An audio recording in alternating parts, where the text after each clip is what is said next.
Hey everyone, Kirsty here, and in this video I'm going to show you how to make a gut-loving hot cross bun for Easter. So this hot cross bun is gluten-free, it's casein-free, it's sugar-free. It is absolutely perfect for your gut, and it's even got some fermented flours and doughs in there. So it's got about everything that you need. So I'm just going to be referring over here to make sure I get it all right. So the first thing is to grab your eggs. So 3 eggs into some form of blender. Now you don't need to use a Thermomix, but if you've got one, that's great. Otherwise, just any form of blender is perfect. So in goes the 3 eggs. Next thing, next thing that goes in is the ghee. Now I've got 50 grams of ghee here all ready to go. So pop that in. The next thing to go in is the xylitol. So I've got, how much in here? I've got around about 3 tablespoons of xylitol. And then an awesome mixture of spices. So as we all know, hot cross buns are all about the spices. So we're going to whack those spices in as well. So it's a mixture of different spices. You've got the cinnamon, you've got mixed spice, you've got ground clove, you've got your nutmeg. So in they go. And then the rind of an orange. So I'm going to put that in as well. So if you really want to know what's going on here, didn't have an orange, so I've got a rind of a lemon.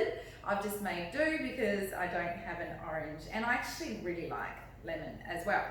So I pop all of those in, and I'm just going to blitz it up in the Thermomix, so hang tight. Okay, so I've just blitzed all that up. So the next thing to do is put in the bicarb and the baking powder. I'm then going to put in the apple cider vinegar. Of course you can measure that if you want to. And then a cup of diversity dough. So this is the cup that you have already fermented using the diversity dough culture starter. So that's going in. And then a cup of almond milk. Woo! There we go, a cup of almond milk. And once again, I'm just going to blend that up in the blender. So I've just blended all of that up, and I've just got a spatula to make sure I get all the stuff off the sides there.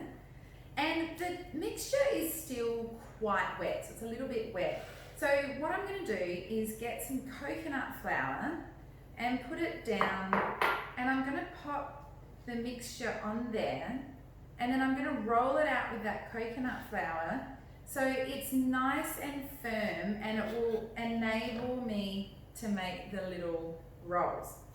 So you can either use coconut flour. I sometimes like to use buckwheat flour when I'm rolling things out and making more of a dough or a batch. It just depends what you've got really in your cupboard. Both of them will work really well.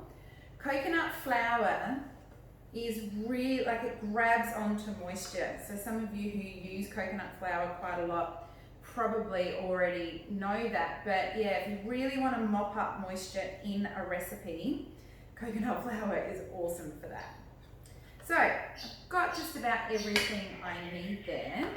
And so then I'm just going to mix this through with the coconut flour, and then of course I've got some more here to put on the top. Wow, the spices smell so cool. It is really good. Mixing it all through, and you can see how it's becoming firmer and firmer. So it still needs a bit more of the coconut flour. So I'll just wash my hands and I'll grab some more coconut flour and I'll keep rolling it through. Okay, so I've gone and got some more coconut flour, and I've put some more coconut flour over the top quite liberally, and what's happened is that it's made it into this beautiful dough. How cool is that? And so then I'm just going to divide that up into around about 8 little buns, so little hot cross buns, so sitting like that. You can make these bigger or smaller, it does not matter. It kind of depends who's in your household. My daughter likes everything to be mini and cutesy and small, so she'll probably want them to be smaller. But if I have anyone else around, they like them nice and big. So it really just depends on what your family needs. Okay, so I've rolled them all out. So I've got 2, 4, 6, 8, I've got 9 little buns here. So I've rolled them all out, put them on some grease-proof paper. So if you can, get grease-proof paper that hasn't been bleached with chlorine. One that's, I think the brand is called If You Care. So something that's obviously really good for the environment. And now what I'm going to do is pipe the crosses on the top. I don't have a pipe anymore. I used to have one when I used to do so much of baking and things, but I don't have anyone anymore. So I have grabbed a biodegradable, obviously snap lock bag. I've cut a little hole in the end, and then I've got the top here that the bit of what I do the bun with, or the cross with. So all that is arrowroot and some diversity dough and some water. So mixed it all up so it's nice and thick. I'm going to put it in the bag here. So it all gets a bit sloppy, but that's fine. Put it in the bag and then squeeze it through to make that really awesome cross. Can you hear my son? Noah's in the other room making all sorts of funny noises. Alright, so here we go. And so I'm just going to make a cross with that. Alright, so, decoration's never been my strong point. It's hilarious. I wish Geordie was here when I do things like this. But you get the idea that you make those crosses with whatever you can use, whether you can use some piping. I was actually going to use some of the paper. I was going to use this for the pipe, but my husband said that it would probably get a little bit wet and it probably wouldn't work. So that's why I'm using this bag. So it's turning out okay. I'm not disappointed with it. I'm getting the little crosses.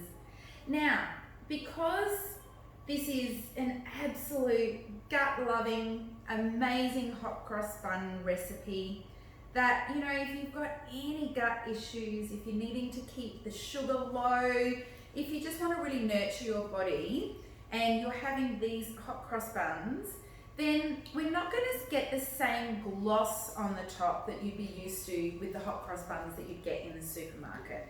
So that gloss is obviously a heap of sugar, a lot of glazing, and it's obviously not good for you. It's not nurturing your body. There's nothing in there that's going to support your body. And so when we make these hot cross buns, we're not going to put a glazing on the top of them. We're not going to put anything on there to make it look all nice and shiny, because that would just be sugar and all of the glazing. So I don't mind, because once these are cooked and I put some butter on it, I won't care if there's gloss on the top because it will just taste so good. Alrighty, so you get the idea. I'm almost there with my crosses. I'll probably have to make a little bit more of the mixture to make the cross, when the mixture being the arrowroot and the diversity dough.